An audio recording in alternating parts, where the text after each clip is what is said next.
Hi sir, good morning. Hey very good morning. Hi, ఎలా ఉన్నారు? Sir నాకు ఒక చిన్న సజెషన్ కావాలి సార్. ఎస్ చెప్పు. లైఫ్లో చాలా స్ట్రగుల్స్, చాలా ఇబ్బందులు, చాలా ప్రాబ్లమ్స్ని ఫేస్ చేస్తున్నాను. దాని నుంచి ఎలా బయటపడాలి సార్? ఓకే, అంటే లైఫ్లో ఏ ప్రాబ్లమ్స్ ఉండకుండా లైఫ్ హ్యాపీగా ఉండాలి, ప్రశాంతంగా ఉండాలనుకుంటున్నావు? అవును సార్. ఓ షూర్, మంచి క్వశ్చన్. దానికి ఒక సొల్యూషన్ ఉంది, బట్ ఒకటే సొల్యూషన్ ఉంది, చెప్పనా? చెప్పండి సార్. దానికి ఒకటే సొల్యూషన్, చచ్చిపోవడమే. సీరియస్లీ, బతుకున్న మనుషులకి సమస్యలు, చచ్చిపోయే వాళ్ళకి ఏ సమస్యలు లేవు. సమస్యలు కావాలి లైఫ్కి.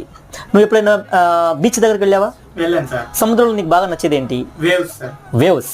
సో సముద్రం ఇప్పుడు ప్రశాంతంగా ఉంటే మనకు నచ్చదు, వేవ్స్ ఉండాలి. నది దగ్గరికి వెళ్ళి నువ్వు అలా ఎంజాయ్ చేయగలుగుతావా? లేక్ దగ్గర లేదు కదా. సముద్రం దగ్గరే మనం ఎంజాయ్ చేస్తాం, ఎందుకంటే అప్ అండ్ డౌన్ ఉంటుంది కాబట్టి. ఆ ఫ్లో, లైఫ్ అలాగే ఉండాలి. అలా ఉంటేనే మనకు స్పైసీగా ఉంటుంది, టేస్టీగా ఉంటుంది. ప్రశాంతంగా ఉంటే మనం ఎక్కువ రోజు బతకలేము. ఓకేనా? అవన్నీ కావాలి.